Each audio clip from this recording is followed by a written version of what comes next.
दोस्तों, आज का हमारा टॉपिक है। आज हम लोग जो पढ़ेंगे वो है संविधान का निर्माण।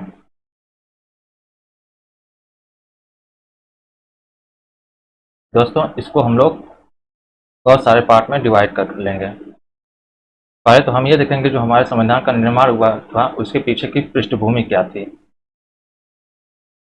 पृष्ठभूमि इसको पहले देखेंगे हम लोग। फिर हमारे संविधान का जो गठन हुआ था वो कब और कैसे हुआ था, इसको हम लोग देखेंगे। इसमें हम लोग देखेंगे जो सीट थे, सीटों का निर्धारण था जो, उसको हम लोग देखेंगे। बंटवारा कैसे हुआ था सीटों का, बंटवारा सीटों का, उसको हम लोग देखेंगे। फिर दूसरा हम लोग देखेंगे जो संविधान सभा थी उसकी कार्यप्रणाली क्या थी। इसमें हम लोग देखेंगे फिर जो सॉरी हम लोग देखेंगे जो संविधान सभा की समितियां थी, कौन कौन सी समितियां थी।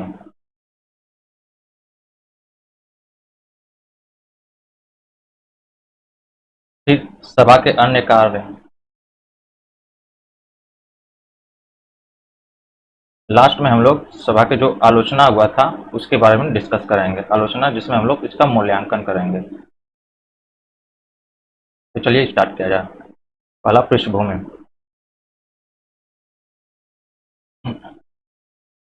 1934 एक प्रखरवादी नेता थे जिनका नाम था एम एन राव।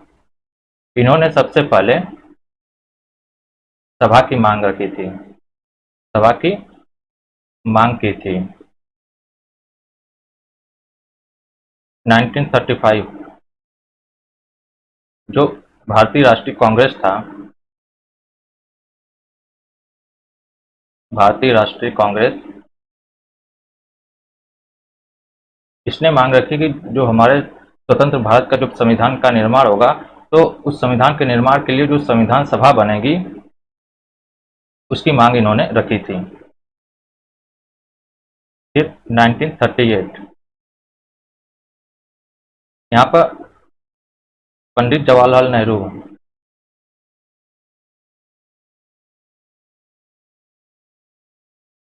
इन्होंने मांग ये रखी थी कि जो स्वतंत्र भारत का हमारा जब संविधान बनेगा तो उस संविधान निर्माण के लिए एक सभा का गठन किया जाएगा और वो सभा का चुनाव वयस्क मताधिकार पर होगा, वयस्क मताधिकार पर होगा। हालांकि हम लोग जानते हैं कि जब 1919 का भारत शासन अधिनियम आया था तो उसमें अंग्रेजों ने यह रूल बनाया था कि जो प्रत्यक्ष निर्वाचन होगा वह सीमित मताधिकार के दायरे में होगा, लेकिन नेहरू ने जो मांग रखी थी वह वयस्क मताधिकार की मांग रखी थी।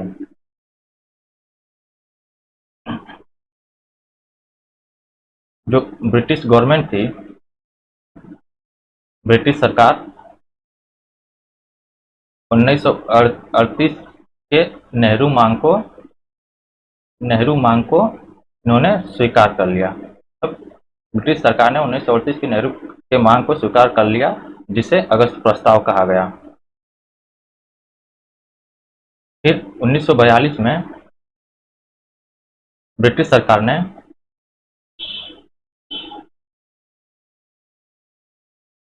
एक प्रस्ताव भेजा जिसे हम लोग क्रिप्स प्रस्ताव कहते हैं। इसमें ब्रिटिश कैबिनेट मंत्री था एक, यह दो सदस्यीय था, दो सदस्यीय दल था। कैबिनेट मंत्री स्टैफोर्ड क्रिप्स पहला। दूसरा एक ब्रिटिश मंत्रिमंडल का एक सदस्य था। तो 1942 में ये क्रिप्स प्रस्ताव आया, लेकिन जो हमारे देश में जो मुस्लिम लीग थे, मुस्लिम लीग ने इस प्रस्ताव को अस्वीकार कर दिया। क्यों? क्योंकि इनकी जो मांग थी, जैसा हम लोग जानते हैं कि ये भारत को दो भारत का विभाजन चाहते थे, एक भारत दूसरा पाकिस्तान। इनकी मांग थी कि इनके संविधान का निर्माण दो स्वतंत्र संविधान सभाओं द्वारा किया जाए, इन दोनों के संविधान का निर्माण। तो इसके कारण इन्होंने इस मांग को अस्वीकार कर इस प्रस्ताव को अस्वीकार कर दिया। फिर ब्रिटिश सरकार ने ब्रिटिश सरकार ने एक कैबिनेट मिशन भेजा। एक कैबिनेट मिशन भेजा जो 3 सदस्यीय था। इसको इस कैबिनेट मिशन को हम लोग याद रखने के लिए एक ट्रिक लगाएंगे, जिस जो होगा काल, मतलब पहला स्टेफोर्ड क्रिप्स, पहला के, दूसरा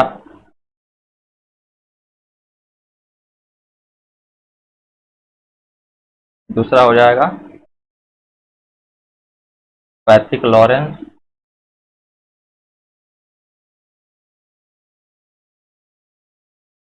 जो एल है वो तीसरा हो जाएगा एबी अलेक्जेंडर। तो हम लोग ये काल जो है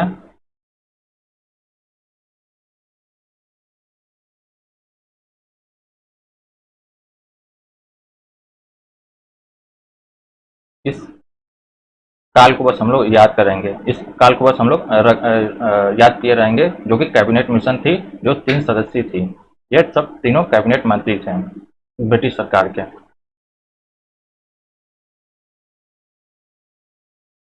तो लेकिन इन्होंने क्या किया कि इन्होंने मुस्लिम लीग की मांग जो मुस्लिम लीग की मांग थी लीग की मांग जो अलग संविधान सभा की थी,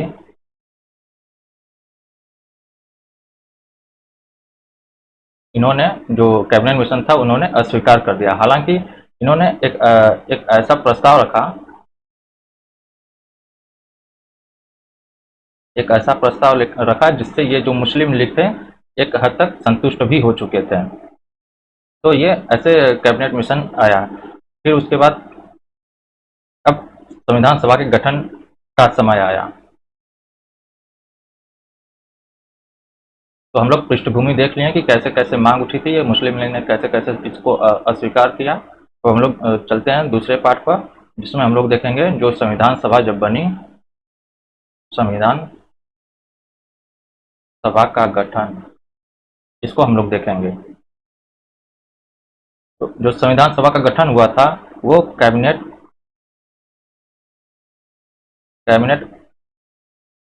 योजना के तहत हुआ। इसीलिए कुछ आलोचक इसको ये कहते हैं कि जो संविधान सभा थी वो संप्रभु निकाय नहीं थी, मतलब वो ब्रिटिश प्रस्ताव के आधार पर गठित हुई थी। तो ये कैबिनेट योजना के तहत हुआ। जो संविधान सभा का चुनाव हुआ, चुनाव इसका जुलाई अगस्त 1946 को हुआ। हालांकि जब संविधान सभा का चुनाव हो रहा था तो उसी समय आईएनएस, मतलब भारतीय राष्ट्रीय कांग्रेस ने जो संविधान सभा थी उसके मसौदा तैयार करने हेतु भारतीय राष्ट्रीय कांग्रेस ने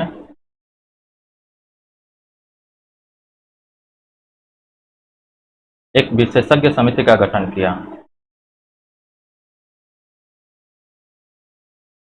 जब संविधान सभा का चुनाव हो रहा था उसी समय इसका ये जो विशेषज्ञ समिति का गठन किया गया था, ये हुआ था 8 जुलाई 1946। इसमें 8 सदस्य थे। इसको आप लोग लक्ष्मीकांत से उनके सदस्यों के बारे में पढ़ लीजिएगा। इसकी 2 बैठकें हुई, 2 बैठकें इसकी हुई। जो पहला बैठक था वो 20 से 22 जुलाई में हुआ था दिल्ली में। तो दूसरी बैठक हुई थी वह 15 से 17 अगस्त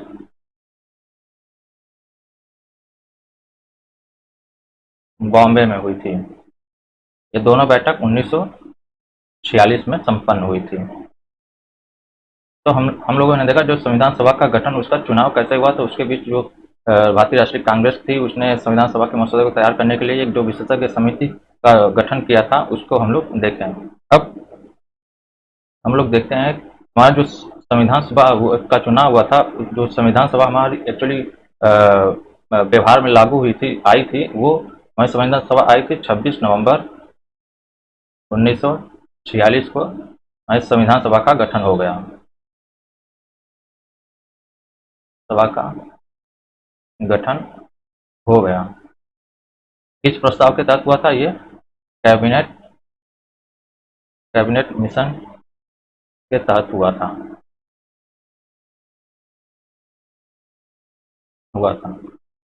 अब हम लोग इसमें देखेंगे जो कैबिनेट मिशन था, उसने सीटों के का निर्धारण, सीटों का बंटवारा, सीटों को आरक्षण, ऐसा कुछ बातें इसमें इस प्रस्ताव में ऐसा कुछ प्रावधान था, तो उसके बारे में अब हम लोग पढ़ेंगे। तो हम लोग देखते हैं जो कैबिनेट प्रस्ताव था, उसके तहत 389 सीटें आवंटित की गई थी।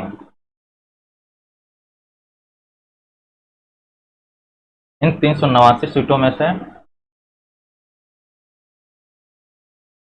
299 सीटें ब्रिटिश प्रांत भारत ब्रिटिश प्रांत भारत को आवंटित की गई थी, जबकि सॉरी ये 296 सीटें हैं, जबकि 93 सीटें देशी रियासतों को आवंटित की गई थी। इन सीटों का जो निर्धारण था, वो जनसंख्या के अनुपात में इन सीटों को आवंटित किया गया था, को निर्धारित करने की ऐसा प्रावधान लगाया गया था, जनसंख्या के अनुपात में निर्धारित करना था। जो ब्रिटिश प्रांत की जो सीटें थीं, उसमें 3 बड़े समुदाय जो थे, इनके जनसंख्या इनके जनसंख्या के अनुपात में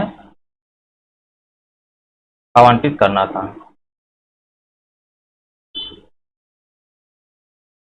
वो जो 3 बड़े समुदाय थे, वो थे सिख, मुस्लिम तथा अन्य। अब अन्य जो ये थे, इसमें सिख मुस्लिम को छोड़कर सभी जो अन्य थे, इसमें जो सिख मुस्लिम, तो ये तो पहले 2 हो गए, लेकिन तीसरा जो था अन्य, उसमें सिख मुस्लिम को छोड़कर बाकी सभी थे। उसमें हिंदू भी आए, ईसाई आए, पारसी आए, सब कुछ उसमें थे। तो ऐसे था जो ये ब्रिटिश प्रांत का जो भारत का जो सीटों का निर्धारण था, उसको 3 बड़े समुदाय के जनसंख्या के अनुपात में निकालना था। इनका जो चुनाव था, इन सीटों का जो चुनाव होता था, वो जो प्रांतीय जो प्रांतीय विधानमंडल या प्रांतीय व्यवस्थापिका या परिषद, इनके समुदाय के सदस्यों द्वारा इनका चुनाव किया जाना था।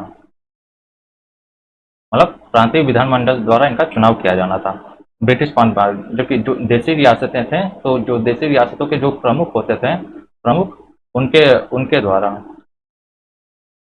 उनके द्वारा चुनाव किया जाना था। तो हम लोग ये देखें कि जो 389 सीटें आवंटित की गई हैं, उसमें से कैसे कैसे उनका चुनाव करना था, कितनी सीटें ब्रिटिश प्रांत को मिली थी या कितनी सीटें देशी रियासतों को मिली थी, तो हम लोगों ने ये देखा। अब हम लोग चलते हैं, जो एक्चुअल सीटें कैबिनेट मिशन योजना के तहत निकली थी, वो यही थी। हम आगे चलते हैं कि ये इन सीटों में कुछ कमियां भी आई थी, तो उसको हम लोग देखेंगे। आगे हम लोग चलते हैं। इस जो कार्यप्रणाली थी,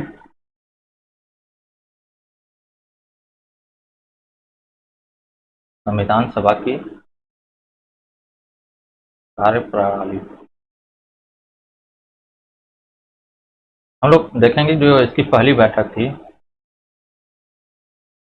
पहली बैठक 9 दिसंबर 1946 को हुई, जबकि इसका गठन कब हुआ था? 26 नवंबर 1946। हमें ये डेट याद रखना है क्योंकि पीसीएस में ये क्वेश्चन डायरेक्ट पूछता है। हालांकि अब इसमें क्या हुआ कि जो मुस्लिम लीग थे, मुस्लिम लीग ने अपनी अपनी मांग के अनुसार इसमें भाग नहीं लिया, जिसके कारण पहली पहली बैठक में मात्र 211 सदस्य ही 211 सदस्य ही भाग लिए हैं।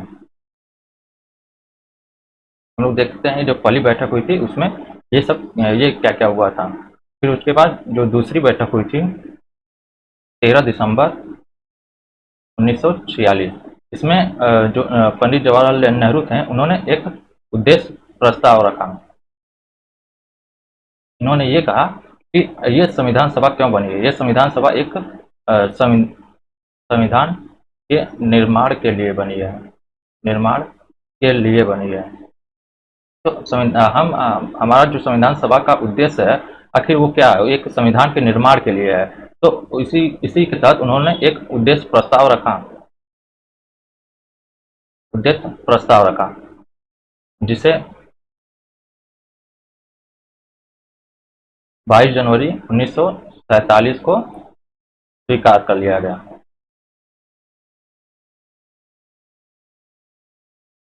हम लोग आगे चलकर देखेंगे कि नेहरू के इसी उद्देश्य प्रस्ताव को हम हमारे संविधान में प्रस्तावना के रूप में परिवर्तित रूप में लिया है।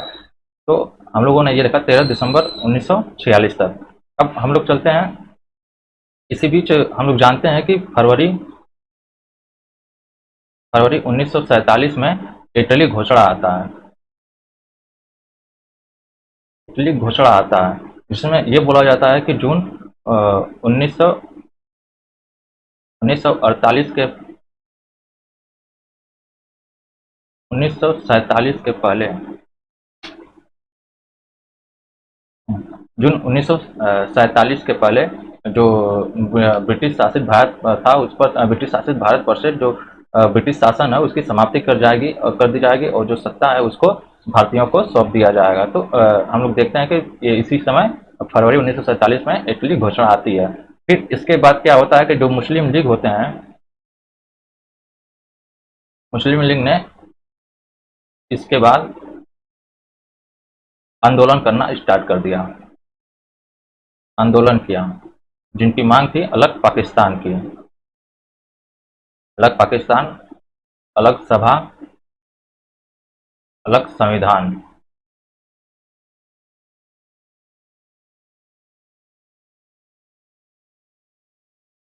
फरवरी 1947 में इटली की घोषणा हुई। फिर हम लोग देखते हैं कि आगे चलकर 3 जून को जो फिर एक घोषणा होती है, एक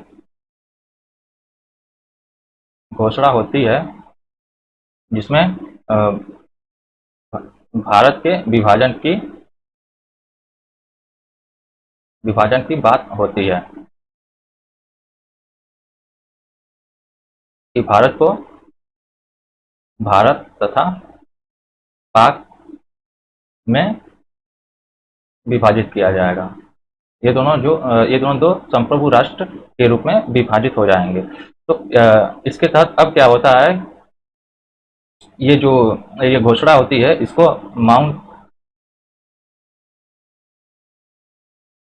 इस घोषणा को हम लोग माउंट बेटन योजना कहते हैं। यही माउंट बेटन योजना भारतीय स्वतंत्रता अधिनियम 1947 के रूप में जाना गया। तो हम लोग देखते हैं कि जब ये माउंट बेटन योजना आई उसके बाद क्या होता है कि भारत को 2 प्रांतों में विभक्त कर दिया जाता है। अब इस समय क्या होता है कि जो देसी रियासत हैं, जो भारत के हिस्से में देसी रियासत होते थे, वो क्या होते हैं कि अब सभा में देसी देसी रियासत प्रतिनिधित्व करने लगते हैं। मतलब सभा में ये भी इसके पहले क्या हुआ, जब पहली बैठक हुई थी उस टाइम देसी रियासत भी इसमें शामिल नहीं हुए थे, लेकिन जब ये विभाजन की घोषणा होती है उसके बाद देसी रियासत जो भारतीय हिस्से में थे वो इसमें प्रतिनिधित्व करने लगते हैं। प्रारंभ में मात्र 6 देसी देसी रियासत ही शामिल होते हैं। हालांकि बाद में सभी शामिल हो जाते हैं तथा जो मुस्लिम लीग थे, जो मुस्लिम लीग के सदस्य थे जो भारतीय हिस्से में थे, वे भी शामिल हो जाते हैं। तो इस तरह हम देखते हैं कि जब स्वतंत्रता अधिनियम के बाद जब माउंटबेटन योजना आती है, सॉरी, जब माउंटबेटन योजना आती है तो उस समय ये जो देसी रियासत थे और मुस्लिम लीग के सदस्य जो भारतीय हिस्से में थे वो धीरे धीरे शामिल हो जाते हैं। जबकि पहली बैठक हुई थी तो उस टाइम केवल 211 सदस्य ही भाग लिए थे, 211 सदस्य ही भाग लिए थे। तो अब क्या होता है कि जब भारत भारत तथा पाकिस्तान को दो भागों में विभक्त कर दिया जाता है तो सीटें भी उसी हिसाब से कम कर दी जाती हैं, क्योंकि अब दो संविधान सभा का गठन हो चुका, तो इसके हिसाब से उस सीटें भी कम कर दी गई। तो अब क्या थी कि जो 389 सीटें थी वो सीटें 299 पर आ गई। पहले क्या था, 389 सीटों में से 296 और 296 सीटें ब्रिटिश प्रांत को थी, जबकि 93 सीटें देसी रियासतों को थी। लेकिन अब क्या हुआ, जब 299 सीटें पर आ गिरी, ये सदस्यों का जो सदस्य थे वो 299 सदस्य निर्धारित किए गए। तो उसमें अब क्या हुआ कि ये 229 ब्रिटिश प्रांत तो हो गए, ब्रिटिश प्रांत के सदस्य, जबकि पहले कितने थे, 296। फिर देसी रियासत के सदस्य हो गए 70, जबकि पहले थे 93। ये माउंटबेटन योजना आने के बाद ये परिवर्तन इसमें हुआ। दूसरा परिवर्तन इसमें क्या हुआ कि जो सभा थी उसको दो अधिकार दिए गए, दो अधिकार प्रदान किया गया। क्या क्या अधिकार प्रदान किए गए, जो पहला अधिकार था उसको ये बोला गया कि ये आम कानून भी बना सकती है। जब तक भारत में अगला चुनाव ना हो जाए, स्वतंत्रता के बाद की जो 1951-52 की चुनाव हुई थी, जब तक वो चुनाव ना हो जाए तब तक ये जो संविधान सभा है वो एक आम कानून भी बना सकती है। अब दूसरा क्या था कि इसका इसको एक जो जिम्मेदारी दी गई थी वो संविधान का निर्माण, मतलब जो संविधान सभा थी वो दो कार्य को की। तो हम लोग ये कह सकते हैं कि जो हमारी संविधान सभा थी वो विधायिका के कार्य को भी करती रही, विधायिका के कार्य को भी करती रही। तो हम लोग ये भी कह सकते हैं कि स्वतंत्र भारत की पहली संसद बनी। संसद में क्या होता है, संसद में कानूनों पर चर्चा हो जाता है, फिर उसको पारित किया जाता है। तो उसी तरह जो सभा थी उस पर वहाँ पर कानूनों का चर्चा भी होता था, उसको पारित किया जाता था, जो आम कानून बनते रहते थे, सभा उसको बनाती रहती थी। तो होता ये था कि अब इसको दो कार्य मिले हुए थे, तो इन दोनों कार्यों के लिए जब बैठक होती थी तो दोनों अलग अलग बैठक हुआ करती थी। जब जब विधायक जब विधायिका के रूप में होती थी तो अध्यक्ष जब विधायिका के रूप में ये कार्य होती थी तो अध्यक्ष जो थे वो जीवी मावलंकर होते थे। जबकि जब यह संविधान निर्माण करने के लिए सभा के तौर पर होती थी तो इसके अध्यक्ष डॉक्टर राजेंद्र प्रसाद डॉक्टर राजेंद्र प्रसाद हुआ करते थे। तो अब हम लोगों ने ये देखा, दो दो कार्य थे, दोनों दोनों कार्यों को उसको पूरा करना था, तो दोनों कार्यों के लिए एक दिन तो बैठक हो नहीं सकती थी। तो जो विधायिका के कार्य होते थे तो विधायिका के लिए अलग से बैठक होती थी, ये जब निर्माण के लिए कार्य होता था तो निर्माण के लिए अलग से बैठक होती थी। दोनों कार्यों के लिए अलग अलग उसके अध्यक्ष हुआ करते थे। लेकिन हम इसमें एक चीज़ और देखेंगे कि जब जब संविधान सभा की पहली बैठक हुई थी,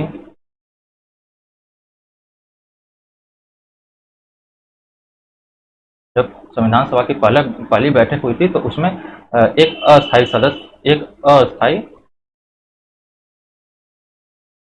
अध्यक्ष बनाए गए थे। अस्थायी अध्यक्ष बनाए गए थे, जिनका नाम था सच्चिदानंद सिन्हा। तो अगर क्वेश्चन में ये पूछ दिया जाए कि संविधान सभा के पहले अस्थायी अध्यक्ष कौन थे, तो सच्चिदानंद सिन्हा थे। बाद में डॉक्टर राजेंद्र प्रसाद को अस्थायी अध्यक्ष के तौर पर नियुक्त किया गया।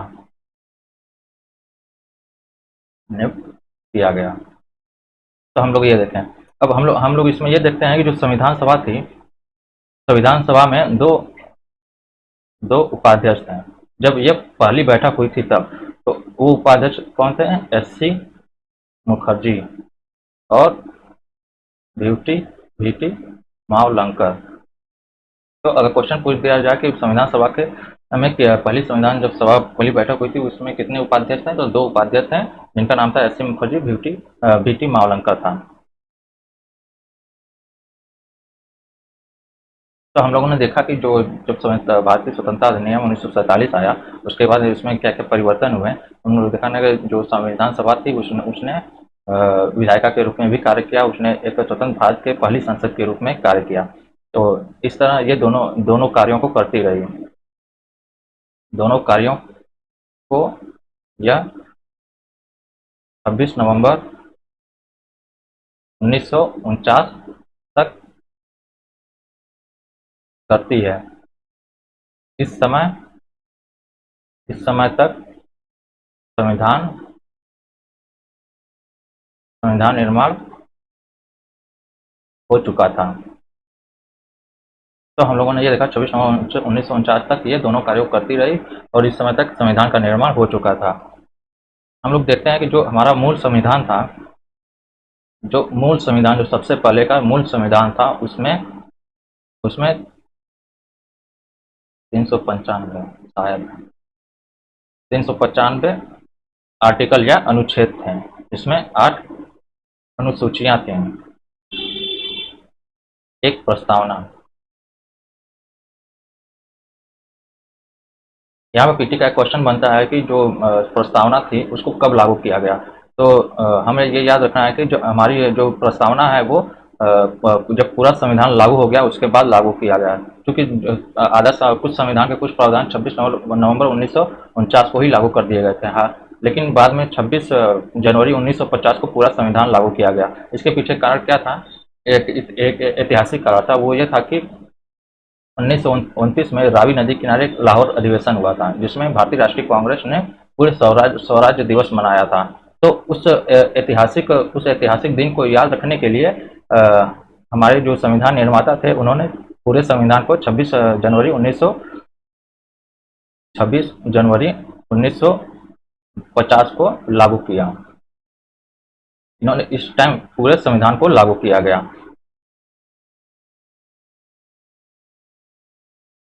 एक और पीटी में क्वेश्चन बनता है, ये जो टॉपिक है ये केवल पीटी के लिए ही इंपॉर्टेंट है। एक और पीटी में क्वेश्चन बनता है कि जो स्वतंत्र भारत के विधि मंत्री थे या कानून मंत्री थे वो कौन थे? विधि मंत्री डॉक्टर अम्बेडकर थे। भीमराव डॉक्टर अम्बेडकर थे विधि मंत्री या कानून मंत्री।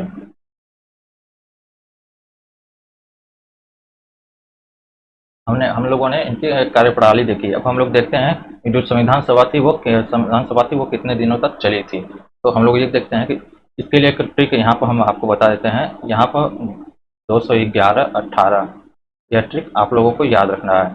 इस ट्रिक के हिसाब से हम लोग जो कितनी बैठकें हुई थी और कितने दिन तक चली थी, उसको हम लोग देखते हैं। तो जो संविधान सभा की जब जो कार्य के मतलब संविधान कितने दिन में निर्माण होकर पूरा हुआ, तो वो हम लोग देखेंगे 2 साल 11 महीने 18 दिन, ये हम लोग देख लिए हैं। अब टोटल 11 बैठकें हुई। इन 2 साल 11 महीने 18 दिन में टोटल 11 बैठकें हुई। हालांकि इसमें भी कंफ्यूजन होता है कि कहीं कहीं 12 बैठक भी होता है, कहीं कहीं 11 बैठक होता है। तो ये जो दोनों 11 बैठक और 12 बैठक हैं, ये दोनों सही हैं, सही हैं। हुआ ये था कि 24 जनवरी 1950 को भी एक बैठक हुई थी। 26 जनवरी 1950 को भी एक बैठक हुई थी, जिसमें जो डॉक्टर राजेंद्र प्रसाद प्रथम राष्ट्रपति प्रथम राष्ट्रपति चुना गया। डॉक्टर राजेंद्र प्रसाद को प्रथम राष्ट्रपति चुना गया। और इसी दिन इसी दिन सभा ने राष्ट्रीय गीत राष्ट्रीय गीत राष्ट्रीय गान को भी अपनाया। तो इस तरह इनके कारण ये एक और अलग से बैठक हुई थी, ये 12वीं बैठक थी। अब अगर मान लिया जाए पीटी में क्वेश्चन आ जाता है जिसमें 11 बैठक 12 बैठक दोनों दिया हो, तो क्या हम लोग करेंगे? अगर किसी एक ऑप्शन को चूज करना हो तो 12 बैठक को हम लोग चूज करेंगे। अगर ये दोनों दिया हो तो अगर मान लीजिए 11 बैठक केवल दिया हो तो हम लोग इसको चूज कर लेंगे। अगर इन दोनों में से कोई एक दिया हो तो हम लोग चूज कर लेंगे। अगर लेकिन दोनों दिया हो तो केवल हम लोग 12वीं बैठक को चूज करेंगे। उसका रीजन हमने आपको बता दिया है। तो इस तरह ये 12 बैठक हुई थी। और कितने दिन ये निर्माण में टाइम लगा था? हमने जो ट्रिक बताया था, 2 11 18 11 बैठक 2 साल 11 महीना 18 दिन निर्माण में समय लगा था। अब हम लोग देखते हैं जो हमारे संविधान सभा ने, जो संविधान सभा के हमारे सदस्य थे, उन्होंने उन्होंने कुल 60 देशों के संविधान का अवलोकन किया। संविधान, ये सब पीटी के क्वेश्चन है। संविधान का अवलोकन किया, जिसमें से उन्होंने कुछ प्रावधान अपने संविधान में भी डाला है।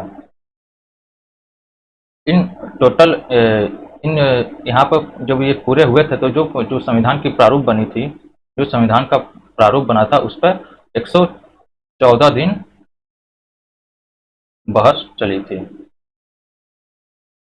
हमारे संविधान के निर्माण पर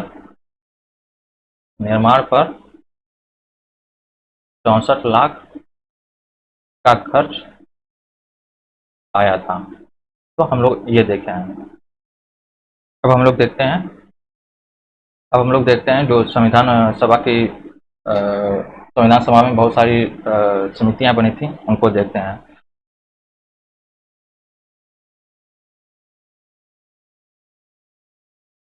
संविधान सभा की समितियां, ये समितियां आखिर क्यों बनी थी? क्योंकि होता यह है कि जब किसी चीज़ का निर्माण किया जाता है तो उसमें अनेक कार्य होते हैं। तो उन अनेकों कार्यों को करने के लिए एक अलग अलग समितियों का गठन किया जाता है। तो इसी तरह जब संविधान का निर्माण हो रहा था तो उसमें बहुत सारे कार्य थे। किसी को प्रारूप था, किसी का सलाह, राज्य के साथ समझौता था, बहुत सारे ऐसे कुछ थे। तो उनके इसी के कारण मतलब कि निर्माण के दौरान जो कार्य थे उनको पूरा करने हेतु बहुत सारी समितियों का गठन किया गया था, जिसमें जिसमें 8 बड़ी समिति थी। 8 बड़ी समिति थी, अन्य अन्य छोटी समितियां होती थी। इसको आप लोग लक्ष्मीकांत से पढ़ लीजिएगा। हम लोग 8 बड़ी समितियों को पढ़ेंगे। इस पे हम आपको एक ऐसा ट्रिक बताएंगे जिससे आपको ये समितियां आसानी से याद हो जाएंगी। तो चलते हैं जो 8 बड़ी समितियां थी।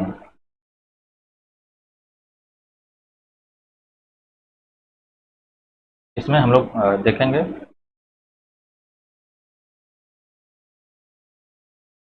कार्य और उसके अध्यक्ष कौन है। तो हम लोग पहले देखेंगे जो संघ शक्ति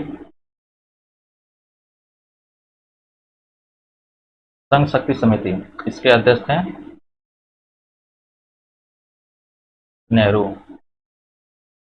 इसके अध्यक्ष नेहरू थे। दूसरी थी संघीय संघीय संविधान समिति, इसके भी अध्यक्ष नेहरू थे। तीसरी थी राज्यों के लिए अथवा राज्यों से समझौता करने वाली समिति, इसके भी अध्यक्ष नेहरू थे।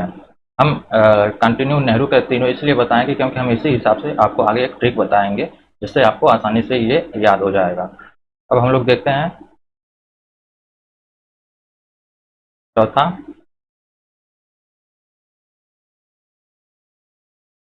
प्रक्रिया नियम समिति, इसके डॉक्टर राजेंद्र प्रसाद थे। पांचवा, संचालन समिति, इसके अध्यक्ष डॉक्टर राजेंद्र प्रसाद थे। छठवां देखेंगे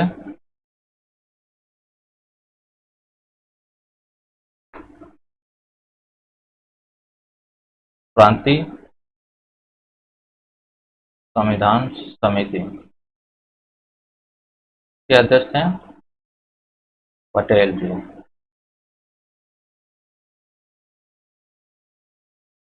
सातवां थी सलाहकार समिति, इसके भी अध्यक्ष पटेल थे। ये जो सलाहकार समिति थी ये जो फंडामेंटल राइट है, मौलिक अधिकार है और अल्पसंख्यक जनजाति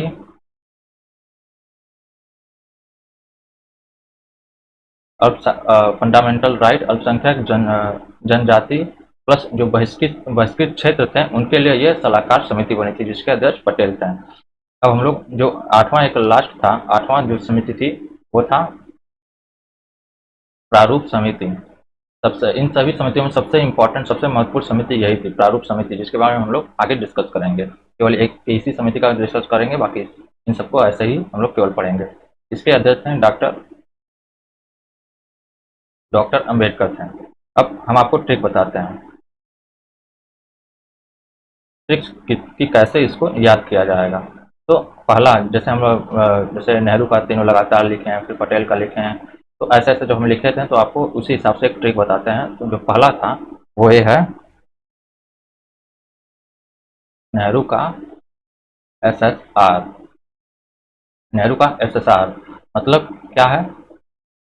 नेहरू का ये पहले एस से संघ शक्ति समिति, दूसरे एस से संघीय संविधान, जो आर था इससे राज्यों के लिए समिति। तो नेहरू का एसएसआर हम लोग केवल पढ़ लेंगे, उसके बाद जब पीटी में क्वेश्चन आएगा तो उसके पहले वर्ड से हम लोग देखकर इसको ट्रिक कर सकते हैं। तो हम लोग देखते हैं जो दूसरी थी वो डॉक्टर द्वारा प्रक्रिया का संचालन। तो हम लोग ये देखेंगे कि जो डॉक्टर राजेंद्र प्रसाद थे उनको किसका अध्यक्ष बनाया गया था? उनको प्रक्रिया नियम समिति का अध्यक्ष बनाया गया था, और दूसरा संचालन समिति का अध्यक्ष बनाया गया था। तो हम लोग दूसरा ट्रिक क्या देखेंगे? डॉक्टर द्वारा प्रक्रिया का संचालन। अब हम लोग जो तीसरा ट्रिक देखेंगे जिसमें हम लोग ये देखेंगे कि पटेल द्वारा प्रांतीय मौज का सलाह देना, हम लोग ये देखेंगे। तो अब इसमें क्या है, इसमें हम लोग कैसे ट्रिक बना सकते हैं, तो इसमें हम लोग ये देखेंगे, ये हम लोग जानते हैं कि जो प्रांतीय संविधान समिति थी उसके अध्यक्ष पटेल थे। और ये था जो मौज मतलब क्या कि जो सलाहकार समिति थी, जो परामर्शदाता या सलाहकार समिति थी, उसमें उसका काम क्या था, उसको किस चीज़ के लिए सलाह देना था। तो मौज में क्या है कि मौलिक अधिकार हो गया, मौज या मोह से मौलिक अधिकार हो गया, फंडामेंटल राइट, जैसे जनजाति हो गए, अल्पसंख्यक और बहिष्कृत क्षेत्र, इसको हम लोग इन दोनों को याद कर लेंगे तो वो अपने आप हमारे अंदर वो आ जाएगा, उसको हम लोग याद कर लेंगे। तो इस तरह पटेल द्वारा प्रांतीय मौज का सलाह देना हो गया। अब जो चौथा था, जो चौथा हम लोग देखेंगे वो प्रारूप समिति। बस एक ही समिति बची थी जिसको हम लोग अलग से लिख लेंगे, ये आगे हम लोग जब पढ़ेंगे तो ये अपने आप हमारे अंदर आ जाएगा, डॉक्टर अम्बेडकर थे। तो हम लोगों ने ये विभिन्न प्रकार के समितियों को देखा, जो छोटी समितियां थी उसको आप लोग को लक्ष्मीकांत से पढ़ लेना है। तो अब हम लोग चलते हैं, जो प्रारूप समिति थी, जो सबसे इम्पोर्टेंट समिति है, प्रारूप समिति, इसके बारे में हम लोग पढ़ेंगे। इसके अध्यक्ष थे डॉक्टर अम्बेडकर। यह क्यों महत्वपूर्ण था, ये इसलिए महत्वपूर्ण था कि जब नए संविधान का निर्माण हो रहा था, तो नए संविधान के निर्माण के लिए जो प्रारूप का कार्य करना था, जो प्रारूप तैयार करना था, उसकी जिम्मेदारी प्रारूप समिति को दी गई थी। प्रारूप का कार्य करने की जो जिम्मेदारी थी, नए संविधान के निर्माण के हेतु जो प्रारूप का कार्य करने की जिम्मेदारी थी, वो प्रारूप समिति को दी गई थी। इसीलिए यह बहुत महत्वपूर्ण समिति हुई थी। इसके अध्यक्ष डॉक्टर भीमराव अम्बेडकर थे। इसका गठन हुआ था 29 अगस्त। इसी प्रारूप समिति के हिसाब से हम आगे जितने भी जब जब तक संविधान प्रभाव नहीं आया तब तक हम लोग इसी प्रारूप समिति के हिसाब से आगे बढ़ते चलेंगे। तो 29 अगस्त 1947 को इसका गठन हुआ था। इसका गठन हो गया, इन्होंने जो संविधान सभा थी, इन्होंने पहला प्रारूप 29 अगस्त को 1947 को गठन हुआ, इन्होंने पहला प्रारूप फरवरी 1948 में दिया। तो हम लोग देखते हैं कि हमारे पीटी में क्वेश्चन होता हमेशा आता है कि जो प्रारूप समिति थी, जब नए संविधान का प्रारूप वो कितने मंथ के अंदर दी थी। तो हम लोग देखते हैं कि अगस्त और फरवरी 6 मंथ, 6 मंथ। तो हम लोग देखेंगे कि अगस्त से फरवरी के बीच में 6 मंथ, तो 6 महीने के अंदर ही उस समिति ने नए संविधान का प्रारूप तैयार कर पेश कर दिया था संविधान सभा में। अब क्या हुआ कि जो भारतीय लोग थे, जो जो भारतीय नागरिक थे, उन्हें जब प्रारूप समिति ने जब संविधान का प्रारूप पेश किया, तो भारतीय लोगों को संविधान सभा ने ये बोला कि आपको इस प्रारूप में अगर कोई चेंजेस करने हैं या फिर कोई किसी प्रकार के संशोधन करना है या फिर उस पर किसी प्रकार की आलोचना करने हैं, तो आपको तो उन्होंने उन्होंने 8 महीने का समय दिया कि 8 महीने के अंदर आप लोग इस पर आलोचना कर सकते हैं, किसी भी प्रकार के संशोधन हेतु इस पर विचार दे सकते हैं। तो 8 महीने का समय दिया, तो फरवरी से 8 महीने हो गया। तो अब क्या हुआ कि जो अगला जो प्रारूप पेश किया गया, सारे संशोधन आलोचनाओं के बाद जो प्रारूप अगला पेश किया गया था, वो था अक्टूबर 1948 में अगला प्रारूप पेश किया गया। अगला प्रारूप पेश किया गया। अब हम लोग देखेंगे जो अगला प्रारूप पेश हो गया, वो अंतिम प्रारूप था।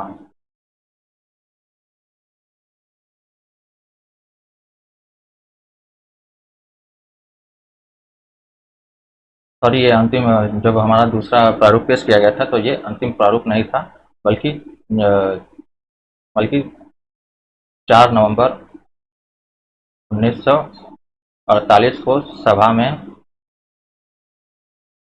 अम्बेडकर द्वारा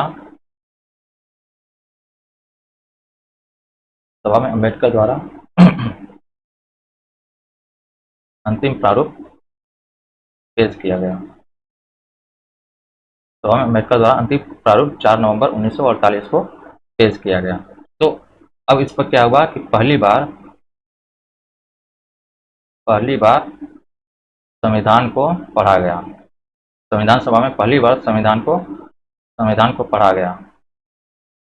यह 5 दिन तक पढ़ा गया, मतलब 4 से 9 नवंबर 1948 तक ये पढ़ा गया। इस पर क्या हुआ कि 5 दिन तक तो पढ़ा गया, लेकिन इस पर केवल आम चर्चा हुई थी। ये पीटी का हमेशा क्वेश्चन बनता है, आम चर्चा हुई थी, संविधान पर केवल आम चर्चा हुई थी।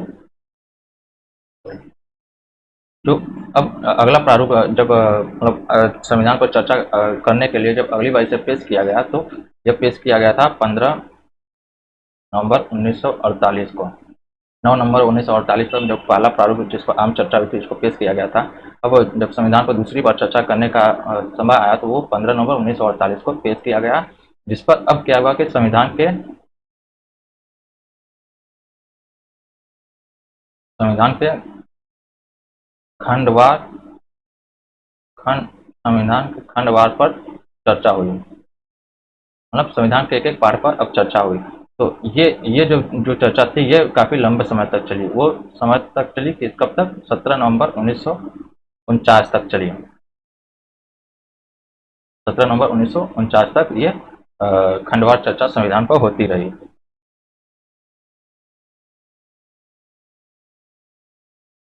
संविधान पर अब आगे क्या होता है? संविधान पर अगली चर्चा, ये फाइनल चर्चा थी। अगली चर्चा सॉरी 14 नवंबर 1949 को प्रारंभ हुई। 14 नवंबर 1949 को प्रारंभ हुई। इस दिन क्या हुआ कि डॉक्टर अंबेडकर ने एक प्रस्ताव पेश किया जिसका नाम था the constitution as settled by the assembly be pass. तो डॉक्टर अंबेडकर ने यह प्रस्ताव पेश किया जिसे जिसे 26 नवंबर 1949 को पारित कर दिया गया। जिसे 26 नवंबर 1949 को पारित कर दिया गया। और हम जानते हैं कि हम जो संविधान दिवस मनाते हैं अपना, वो 26 नवंबर को ही मनाते हैं। ऐसा क्यों? क्योंकि इस दिन संविधान का निर्माण हो चुका था। जो प्रारूप था उस पर खंडवार चर्चा हो चुकी थी, सब कुछ ओके हो चुका था, उसको पारित भी कर दिया गया था। जब पारित हो गया तो फिर उस संविधान पर, उस संविधान सभा में जितने भी सदस्य उपस्थित हैं उन सबके हस्ताक्षर लिए गए। अध्यक्ष तथा सदस्यों के हस्ताक्षर लिए गए। उस दिन क्या हुआ था कि एक्चुअली जो सीटें थी वो 299 थी, लेकिन उस दिन केवल 284 सदस्य ही उपस्थित थे। उस दिन केवल 284 सदस्य ही उपस्थित थे। अतः 284 सदस्यों का उस पर हस्ताक्षर लिया गया प्लस अध्यक्ष का हस्ताक्षर लिया गया। अब हम लोग देखेंगे जो संविधान थी 26 नवंबर को, हम लोग जानते हैं कि जो मूल संविधान था हमारा उसमें 395 अनुच्छेद तथा 8 अनुसूचियां प्लस एक प्रस्तावना था। और हम लोग ये भी पढ़ चुके हैं कि जो प्रस्तावना थी वो पूरे संविधान के लागू होने के बाद लागू की गई थी। और संविधान को 26 जनवरी 1950 को क्यों लागू किया गया था हम लोग इसको भी पढ़ चुके हैं। तो अब हम लोग चलते हैं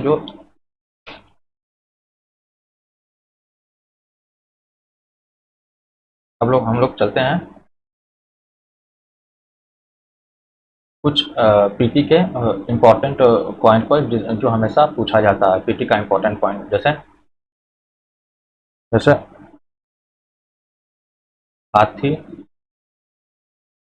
हाथी को प्रतीक या मुहर के तौर पर सभा द्वारा अपनाया गया था। ये हम लोग देख लें। अब हम लोग चलते हैं कुछ ट्रिक्स पर, जिसमें जैसे संविधान सभा था तो उसके मुख्य ड्राफ्टमैन कौन थे, उनके मुख्य सचिव कहते हैं कौन थे, और संविधान जब पूरी हो गई तो संविधान का कैसे किसने लिखा, किसने उसका हिंदी संस्करण किया और किसने उसको सजावट प्रदान किया, ये सब के बारे में हम लोग पढ़ेंगे, तो वो भी एक ट्रिक से पढ़ेंगे। तो हम लोग चलते हैं, अब देखते हैं जो संविधान सभा थी उसमें देखते हैं जो कार्य था और व्यक्ति में हम लोग देखेंगे। यहाँ पर हम आपको पहले ही एक ट्रिक लिख देते हैं। वो ट्रिक ये है कि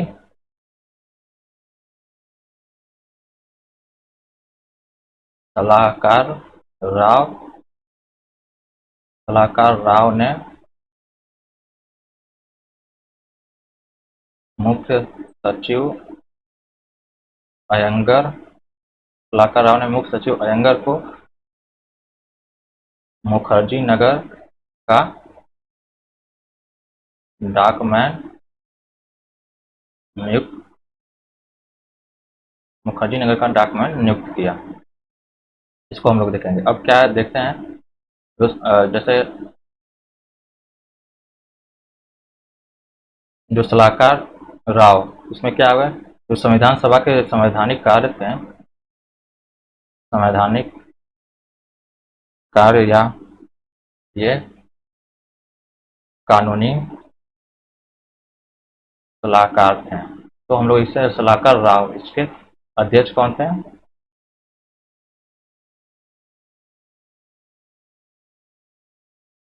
के अध्यक्ष BN राव थे। तो सलाहकार राव यहाँ पर हो गया ना, सलाहकार राव। अब दूसरा हम लोग देखते हैं मुख्य सचिव अयंगर। अयंगर क्या थे, सभा के सचिव थे अयंगर। मुखर्जी नगर का डाकमैन नियुक्त किया, मतलब जो हमारे मूल समय, जो हमारे मुख्य प्रारूपकार थे,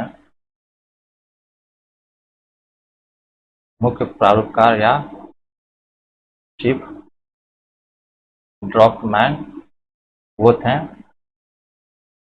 LN मुखर्जी। वो LN मुखर्जी थे। हम लोगों ने इस तरह देखा, सलाहकार राव ने मुख्य सचिव अयंगर को मुखर्जी नगर का डॉक्यूमेंट नियुक्त किया। हम लोग बस इतना अगर इसको याद कर लेंगे तो पीटी में जब क्वेश्चन आएगा तो हम लोग इसको उस पर ट्रिक कर सकते हैं। अब हम लोग अगला देखते हैं। हम लोग जानते हैं कि दो ऐसे व्यक्ति थे। पहला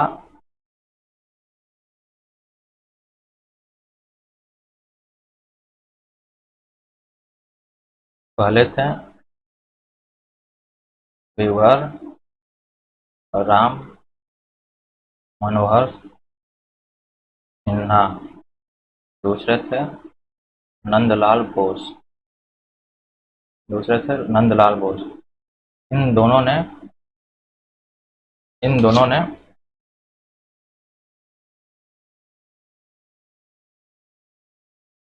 संविधान के मूल संस्करण का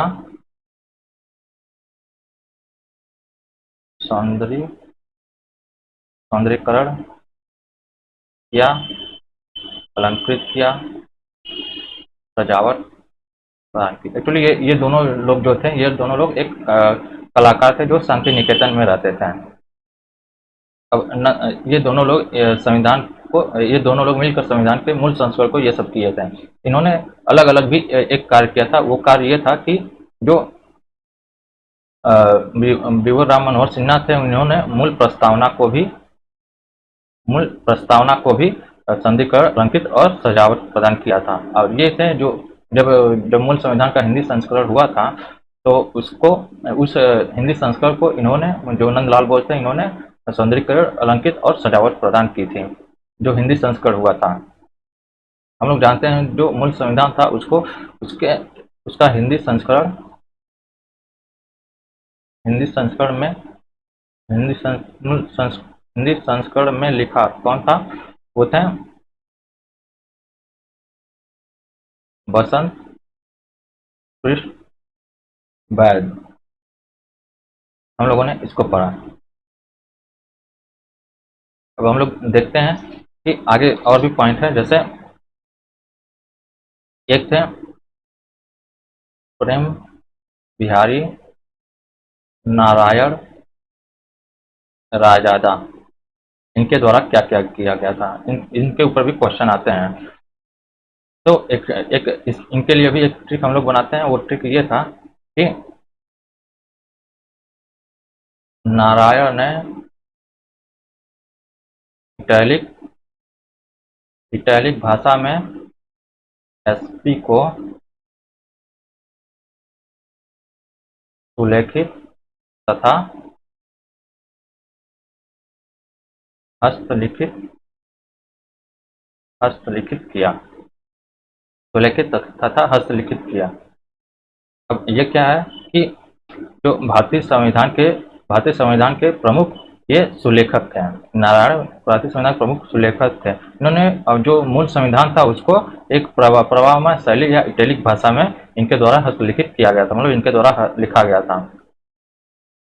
और जो प्रस्तावना थी उसको इन्होंने हस्तलिखित किया था, मतलब उसको भी इन्होंने हस्तलिखित किया था। तो मूल संविधान तथा प्रस्तावना इन दोनों को इन्होंने हस्तलिखित और सुलेखित किया था। इटैलिक भाषा में मूल संविधान को भी इन्होंने इटैलिक भाषा में उसका हस्तलिखित किया था।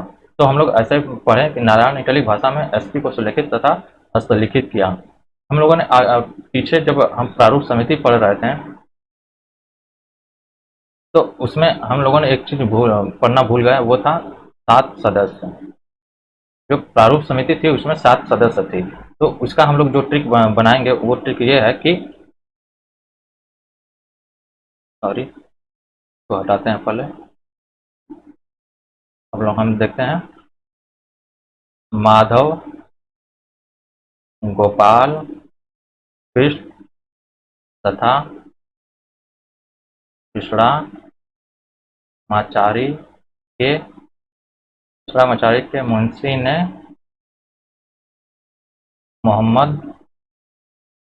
मोहम्मद सादुल्ला को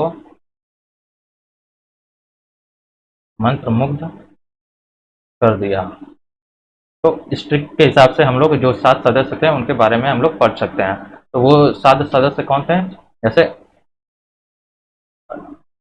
डॉक्टर अम्बेडकर, ये तो अध्यक्ष ही थे, तो इसमें इस ट्रिक में इनको हम लोग शामिल नहीं किए हैं। डॉक्टर अम्बेडकर ये तो अध्यक्ष ही थे। अब क्या है कि जैसे माधव, हम कलर वाइज बनाते जाएंगे। जैसे माधव, जो पहला माधव, वो कौन थे? एन माधव राव। हुआ ये था कि जब प्रारूप समिति बनी थी तो मूल जो सदस्य थे उनमें एन माधवराव का नाम नहीं था, लेकिन जो बी एन मित्रा थे इन्होंने त्यागपत्र दे दिया था अपने व्यक्तिगत कारणों या फिर अपने हेल्थ वगैरह को लेकर इन्होंने त्यागपत्र दे दिया था। उनके जगह पर माधवराव को इस सभा में प्रारूप समिति में नियुक्त किया गया था। अब हम लोग देखते हैं जो दूसरा है गोपाल। गोपाल हम लोग देखेंगे एन गोपाल स्वामी अयंगर, एन गोपाल स्वामी अयंगर, गोपाल से एन गोपाल स्वामी अयंगर हो गया।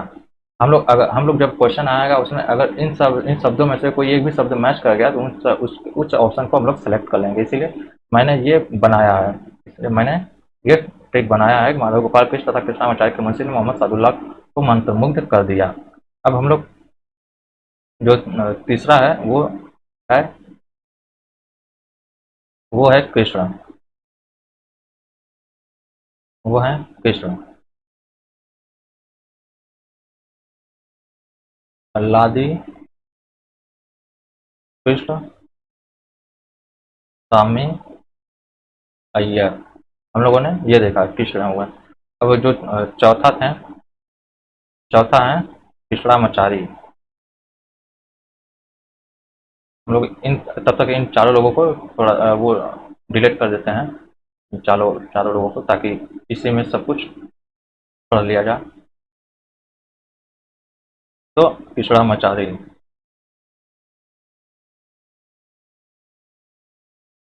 कृष्णामाचारी ये वो थे कि जो ये भी जब मूल सदस्य को नियुक्त किया गया था प्रारूप समिति में, उस टाइम ये सदस्य नहीं थे, लेकिन एक डीपी खेतान सदस्य थे। डीपी खेतान 1948 में इनका देहांत हो गया, तो उनके उनको रिप्लेस करके यहाँ पर कृष्णामाचारी को शामिल किया गया था, तो कृष्णामाचारी हो गया। अब मुंशी, अब हम लोग मुंशी देखेंगे।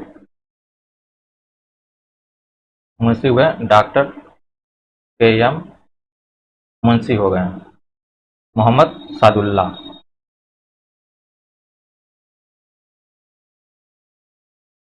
मोहम्मद सादुल्ला, ये कौन थे? शायद मोहम्मद सादुल्ला थे ये। तो इस तरह हम लोगों ने इन सातों सदस्यों का नाम एक टिक के हिसाब से पढ़ लिया। और हम जब क्वेश्चन, अगर मान लीजिए पीटी में क्वेश्चन अगर डीपी खेतान आ जाता है, या फिर जो माधव की जगह वो बीएन मित्रा थे उनका नाम आ जाता है, तो वो भी सही है और ये भी सही है, लेकिन वहाँ पर हम लोग को थोड़ा सा बस कंसंट्रेट होकर क्वेश्चन को पढ़ना पड़ेगा। तो इस तरह हम लोगों ने देख लिया इसको। अब हम लोग चलते हैं जो संविधान निर्माण के लास्ट पार्ट पर, वो है आलोचना। इसकी आलोचना जब हुई थी, आलोचना बहुत तारुफ हुई थी। जैसे पहला कि प्रतिनिधि निकाय नहीं थी, ये प्रतिनिधि निकाय नहीं थी। अब जैसे 1919 में क्या हुआ था कि प्रत्यक्ष निर्वाचन का प्रावधान लाया गया था, लेकिन उसमें क्या था कि सीमित मताधिकार को ही मान्यता प्रदान किया गया था, जिसमें एक निश्चित शिक्षा, एक निश्चित कर हो और एक निश्चित संपत्ति हो। तो ऐसे लोगों को ही मताधिकार का प्रावधान प्राप्त था, तो ये फिर किस हिसाब से ये प्रतिनिधि निकाय हुई, जबकि वो जो मताधिकार था वो केवल उसमें भी मतलब ज़्यादा से ज़्यादा 4 या 5% लोग ही थे। तो वो लोग प्रांतीय विधानमंडल में अपने प्रतिनिधि को नियुक्त करते थे, और वो प्रतिनिधि जो संविधान सभा थी उनको नियुक्त की थी। तो यह किस हिसाब से एक प्रतिनिधि निकाय हो गई, इसलिए कहा जाता है कि यह प्रतिनिधि निकाय नहीं थी। लेकिन अगर हमें इसको अपना व्यू देना होगा, तो हम लोग ये बोलेंगे कि यह अगर तकनीकी तौर पर देखा जाए तो यह प्रतिनिधि निकाय नहीं थी, लेकिन हाँ, ये अगर व्यवहारिक तौर पर देखा जाए तो यह प्रतिनिधि निकाय थी। कैसे थी कि जो संविधान सभा हुआ था उसमें लगभग सभी समुदाय को तथा महिलाओं को भी शामिल किया गया था। उस समय समुदाय थे, महिलाएं थे, दलित थे, मजदूर थे, सभी वर्ग के थे। और प्लस जब 1951-52 का जब अगला चुनाव होता है, स्वतंत्र भारत का पहला चुनाव होता है, तो उसमें क्या होता है कि जो संविधान सभा में मेंबर होते थे, संविधान सभा के मेंबर थे, वो लोग भारी मतों से जीत जाते हैं।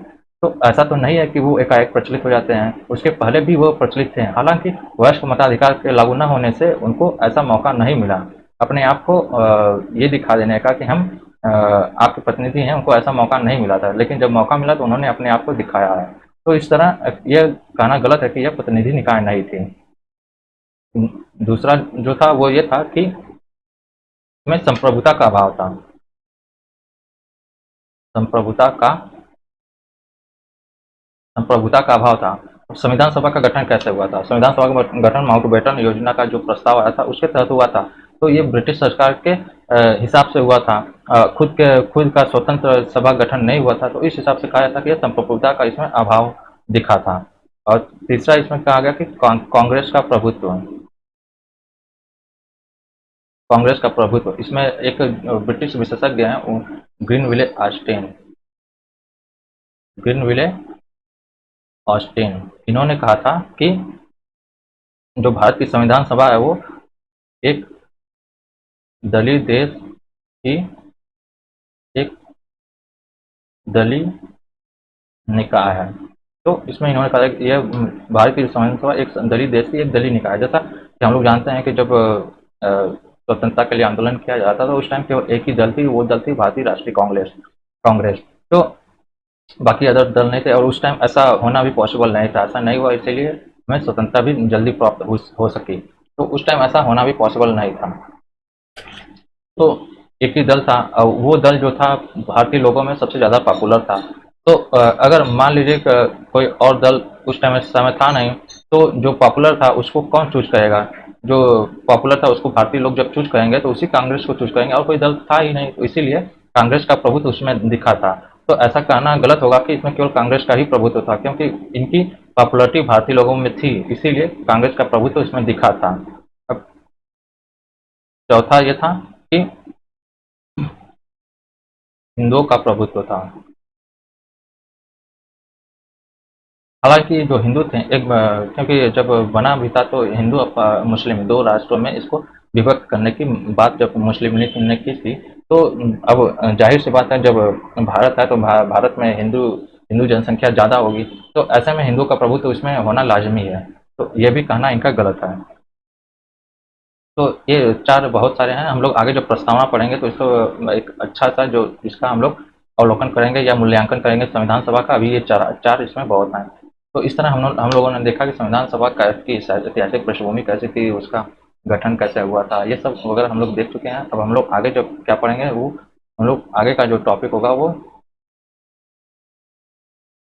संविधान का संशोधन होगा। यह एक छोटी सी टॉपिक है, उसके बाद हम लोग अपने मूल संविधान में आएंगे, उसको हम लोग पढ़ेंगे और एक विस्तृत तरीके से उसको पढ़ा जाएगा। अभी तक तो हम लोग केवल एक फॉरवर्ड तरीके से ही पढ़ रहे थे, लेकिन जब हम लोग प्रस्तावना से स्टार्ट करेंगे तो एक विस्तृत तरीके से पढ़ा जाएगा, और प्रस्तावना का जो वीडियो होगा उसमें वो वीडियो कम से कम 2 से 3 पार्ट में होगा। हाँ, हालांकि प्रस्तावना करने में छोटा सा 4-5 लाइन का ही शब्द है, लेकिन उसके अंदर जो हम लोग देखेंगे तो वो 3 से 4 वीडियो में उसको पूरा अच्छे तरीके से कवर किया जाएगा। चलिए यहीं पर ख़त्म किया जाता है। Thank you very much.